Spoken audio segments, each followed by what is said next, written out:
اس کو شروع ہوتے ہوئے 11 سال کا عرصہ گزر چکا تھا۔ رسول اللہ علیہ وسلم دعوت کے لیے ہر ممکن طریقہ استعمال کر رہے تھے، مگر آپ کی سالوں سال کی جو کوشش تھی، جدوجہد تھی، اس کے باوجود مکہ کے صرف چند ہی لوگ مسلمان لائے تھے، وہ بھی ہم سب کو معلوم ہے کہ غریب اور جو غلام تھے وہ لے کر آئے تھے۔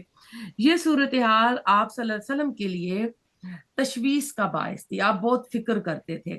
ایک عام آدمی جو ہوتا ہے نا، اس کی جو نیچر ہوتی ہے، وہ اپنی غلطیوں کی ذمہ داری دوسروں کے سر پر ڈالنے کی کوشش کرتا ہے، اور اپنی کوتاہیوں کو، اپنی کمیوں کو دوسرے کے کھاتے میں ڈال کر خود کو صاف بچانے کی فکر کرتا ہے۔ جو ایک عام آدمی کی نیچر ہوتی ہے وہ ایسا کرتا ہے، لیکن ایک شریف النفس انسان جو ہوتا ہے وہ ہمیشہ یہ دیکھتا ہے اگر اس کی کوشش کی خاطر خواہ نتائج سامنے نہیں آ رہے جیسے کہ اس کو آنے چاہیے تھے، تو اس میں اس کی طرف سے کوئی کمی کوتاہی تو نہیں ہو رہی۔ وہ اپنے اندر گلٹ فیل کرتا ہے کہ کہیں میں ہی تو نہیں ہوں وجہ کہ میں ان کو اچھی طرح سے اللہ تعالیٰ کا پیغام جو ہے کنوے نہیں کر رہا ہوں۔ اس سوچ اور اس احساس کی وجہ سے وہ اپنے دل میں ہر وقت ایک بوجھ سا محسوس کرتا ہے، اور اسی کو سورۃ القاف آپ پڑھیں گے جمعے والے دن، فَلَعَلَّكَ بَاخِعٌ نَفْسَكَ عَلَىٰ آثَارِهِمْ، وہاں بھی آتا ہے، قرآن میں اور جگہ بھی آتا ہے کہ آپ تو اپنی جان ہی کو ہلکان کر دیں گے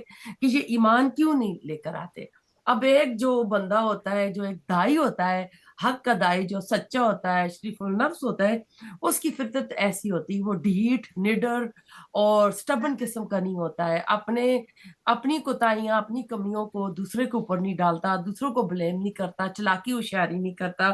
اس سے آپ صلی اللہ علیہ وسلم کا اخلاق، آپ کی پرسنالٹی آپ کھل کر سامنے آتی ہے کہ آپ کس طرح کی شخصیت کے مالک تھے، آپ کی عادات کیا تھی، اخلاق کیا تھا، کہ آپ لوگوں کے بارے میں کتنا سوچتے تھے، کہ وہ لوگ وہ تھے جو نبی صلی اللہ علیہ وسلم کو تکلیفیں دیتے تھے، تنگ کرتے تھے، جنہوں نے نبی صلی اللہ علیہ وسلم کو مختلف قسم کے ٹائٹل دے رکھے تھے، مجنو، دیوانہ، کذاب، جھوٹا ہے، شاعر ہے۔ اس کو تو کوئی آ کے عربی اجمی جو ایک اجمی آ کے ان کو سکھا دیتا ہے، کیونکہ آپ صلی اللہ علیہ وسلم امی تھے، ان پڑھ تھے، تو اتنا اعلیٰ کلام آپ کی زبان سے کیسے جاری ہو رہا ہے؟ تو اب اس میں ہم دیکھتے ہیں کہ یہ حرج جو ہوتا ہے نا، اس کے دو معنی ہوتے ہیں، ایک ہوتا ہے شک کرنا، دوسرا ہوتا ہے تنگی یا گھبراہٹ۔ عربی میں گھنی جاڑی جو ہوتی ہے نا، اس کو بھی حرج کہتے ہیں، کہ وہاں سے گزرنا مشکل ہوتا ہے۔ اب تنگی کی وجہ کیا تھی؟ آپ صلی اللہ علیہ وسلم پر قرآن نازل ہو رہا تھا، آپ فوراً جا کر لکھواتے تھے، کیونکہ یہ آپ کی ذمہ داری تھی کہ آپ کو لوگوں تک پہنچانا تھا۔ اہل مکہ کیا کرتے تھے؟ زید، حسد، انا کی وجہ سے نہیں مانتے تھے، سنتے تو شوق سے تھے کہ کلام بہت اعلیٰ تھا، شاعری، کیونکہ وہ دور جو تھا کلام کا دور تھا، شعر و شاعری، عورتیں بھی شاعری کرتی تھیں، لیکن ان کا اعتراض جو تھا یا تنقید تھی، معجزوں کا مطالبہ کرتے تھے۔ کفار کا ریئیکشن، رسول اللہ علیہ وسلم کی فطر النفس انسان تھے، آپ کا دل جو تھا وہ قلب سلیم تھا، تو اس پر ان کے گہرے اثرات پڑتے تھے۔ اور یہ قدرتی بات ہے کہ جب کوئی لوگ تنقید کرتے ہیں، پروپیگنڈا کرتے ہیں، منفی ری ایکشن کرتے ہیں، تو اس کا ایک شریف بندے کی طبیعت پر منفی اثر آتا ہے۔ اگر نہیں آ رہا ہے تو سمجھو وہ بڑا ہی بندہ ڈھیٹ، نڈر اور بڑا چتر قسم کا بندہ ہے۔ تو آپ صلی اللہ علیہ وسلم کے اوپر اس کا اثر آ رہا تھا۔ تو اس میں آپ ذرا دیکھیں کہ آپ صلی اللہ علیہ وسلم کو قریش کی مخالفت کے دور شباب میں رسول اللہ علیہ وسلم کو تسلی دی جا رہی ہے، اور آپ کی ذمہ داری کی حد بتائی جا رہی ہے۔ اب دیکھیں، قریش کی مخالفت کا یہ شباب کا دور تھا۔ آپ اپنا مائک بند کر دیں ریانا۔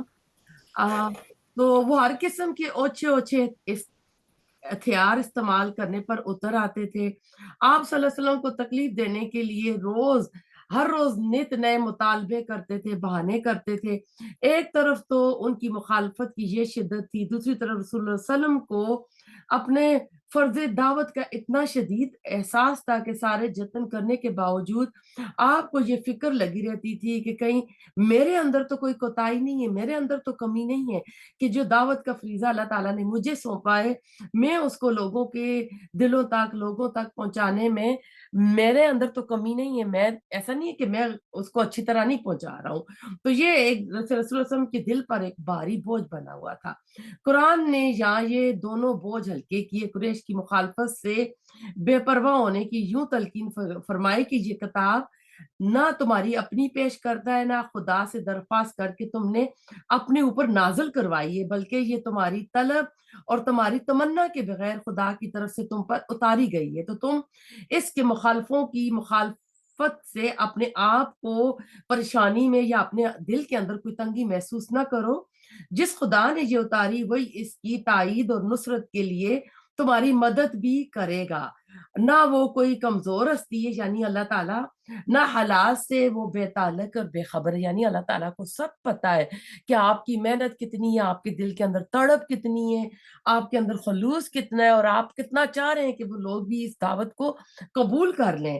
وہ اللہ تعالیٰ اچھی طرح جانتا ہے کہ جو ذمہ داری اس نے تم پر ہے، نبی صلی اللہ علیہ وسلم ڈالی ہے، اس کو کا محاقہ ادا کرنے کے لیے تم جن جن چیزوں کے محتاج ہو اور راہ کے پتھروں کو اٹھانے کے لیے تمہیں کتنی قوت درکار ہے، یہ ساری چیزیں اللہ تعالیٰ تمہیں فراہم کرے گا۔ تم اپنے آپ کو پریشانی میں مبتلا نہ کرو۔ لِتُنذِرَ بِهِ وَذِکْرَ لِلْمُؤْمِنِينَ، یہ اس کتاب سے متعلق حضرت صلی اللہ علیہ وسلم کی ذمہ داری کی حد بتا دی گئی ہے کہ آپ کا فرض صرف یہ کہ اس کے ذریعے سے لوگوں کو جو رسول کا انکار کر رہے تھے، تکذیب رسول کے جو نتائج تھے اور قیامت کے جو حوال ہیں ان سے ان کو خبردار کر دیں کہ ایک رسول کا انکار کرو گے اور اللہ تعالیٰ کی آیات کو نہیں مانو گے، قیامت کا انکار کرو گے تو پھر تمہارا کیا ہوگا؟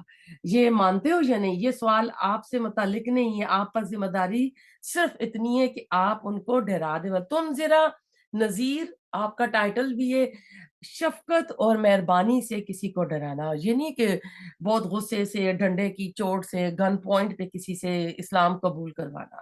وَذِكْرَ لِلْمُؤْمِنِينَ کا ٹکڑا کہتے ہیں کہ تنذرا ہی پر ہے، لیکن یہ فعل کی بجائے اسم کی شکل میں، اس کے اسم کی شکل میں لانے سے اس کا ایک امر یہ نظر آتا ہے، وہ یہ کہ جہاں تک انذار کا تعلق ہے وہ تو تم ان کفار کو کر دو، یعنی ان کو ڈرا دو، لیکن اس سے یادانی کا فائدہ، اس سے ذکر جو ہوتا ہے، نصیحت کون حاصل کرے گا؟ صرف اہل ایمان ہی اس سے نصیحت اٹھائیں گے۔ یہ مضمون جگہ جگہ قرآن میں مختلف صورتوں میں بیان ہوا ہے۔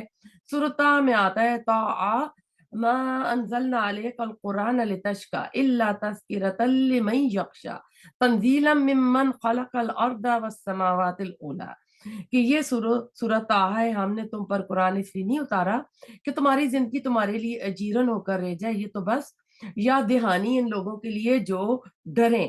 یہ تو نہایت اہتمام سے اتارا گیا اس ذات کی طرف سے جس نے زمین اور ان بلند آسمانوں کو پیدا کیا ہے۔ اور آپ اس میں دیکھیں کہ بہت کھل کر بیان کیا گیا ہے، رسول اللہ صلی اللہ علیہ وسلم قرآن کے ذریعے لوگوں کو ڈرائیں۔ انذار جیسا کو بتایا کہ یہ ہوتا ہے شفقت کے ساتھ کسی کو سمجھانا، اور جو سلیم الفطرت لوگ ہوتے ہیں ان کے لیے ذکرہ کے لفظ آئے ہیں کہ ایمان والے لوگ جو ہوتے ہیں اس سے نصیحت حاصل کرتے رہتے ہیں۔ اور ذکرہ اس کے بارے میں اور بتا دیں، یاد دہانی کو کہتے ہیں۔ ایک ذکر ہوتا ہے یاد کرانا، ذکر ہوتا ہے بار بار کسی چیز کو یاد کرنا، یعنی مومنوں کے لیے یہ قرآن ہم دیکھیں ہر ہفتے پڑھتے ہیں، ہر روز پڑھتے ہیں، جو لوگ صبح شام پڑھتے ہیں، تو اس میں ایک نصیحت ہوتی ہے ان لوگوں کے لیے۔ سورۃ کہف کی آیت نمبر 87 میں آیا ہے، بس یاد دہانی کرائیے قرآن کے ساتھ جو بھی ڈرتا ہو اس سے۔ اور اب اس میں اس کا معنی ایک شک بھی آیا ہے جو حرج کا ہے، وہ ہم سورۃ بقرہ میں شک کا معنی پڑھ چکے ہیں۔ سورۃ روم میں آیا ہے شاید کہ آپ باز بھائی کا کچھ حصہ چھوڑنے والے ہوں، آپ کا دل تنگ نہ ہو، یعنی ہوتا ہے نا کہ کوئی لوگ نہیں مان رہے تو ایسا نہ ہو کہ آپ بھائی کوئی چھوڑ دیں۔ آپ کو ہر چیز بتائی جاتی ہے، اللہ تعالیٰ ہر چیز آپ کو بتاتا ہے۔ آپ مخالفت کے ڈر سے اگر ماننے والوں کو سچی بات نہ بتائے تو پھر ایسا نا آنظر تم عام لم تنظرم لا یؤمنون، نہ کہ آپ خبردار کرتے رہیں، آپ کا کام کسی سے وہ منوانا نہیں ہے، بلکہ یہی ہے کہ آپ ان کو خبردار کرتے رہیں، ان کے اندر حق کو پہچاننے کی طلب ہوگی تو وہ اس حق کو قبول کر لیں گے۔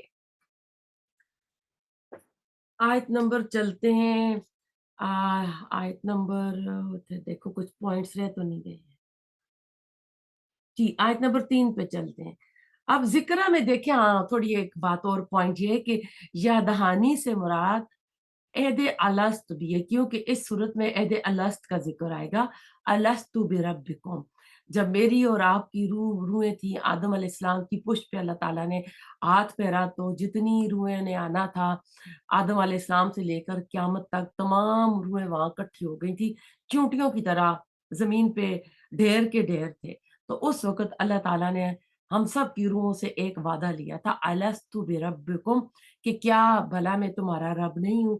تو میری آپ کی روحوں نے، سب کی روحوں نے جواب دیا تھا، بلا بلا کیوں نہیں، بلکہ ہاں اللہ آپ ہیں۔ تو اب ایسا ہے کہ یہ جو ہر انسان کے طاقت و شعور میں موجود ہے، اور کسی بھی خارجی دائیں سے اس کی یاد تازہ ہو جاتی ہے، یعنی ہماری روحوں میں یہ پروگرام اللہ تعالیٰ نے، یہ جو میسج ہے پروگرام نے، یہ پیغام اللہ تعالیٰ نے ہماری روحوں میں، ہماری فطرت میں اللہ تعالیٰ نے پروگرام کر دیا، جیسے کسی کمپیوٹر میں کوئی چیز پروگرام کی جاتی ہے، ایسے ہمارے اندر موجود ہے۔ جب ہم کوئی قرآن کی کلاسز سنتے ہیں، کسی جگہ درس سنتے ہیں، کوئی جمعے کا خطبہ سن لیتے ہیں نا، تو اس کی یاد تازہ ہو جاتی ہے۔ تو یہ قرآن اسی دبے ہوئے شعور کو بیدار کرتا ہے اور اس عہد کی یاد تازہ کرتا ہے۔ آیت نمبر 3 پہ چلتے ہیں، اتبعو، پیروی کرو، ماں اس کی جو انزلہ نازل کیا گیا، الیکم، طرف تمہارے، من ربکم، تمہارے رب کی طرف سے، ولا، اور نہ، تتبعو، تم پیروی کرو، من دونی، اس کے سوا، اولیاء اور سرپرستوں کی، قلیلا ما، کتنا کم، تذکرون، تم نصیحت پکڑتے ہو۔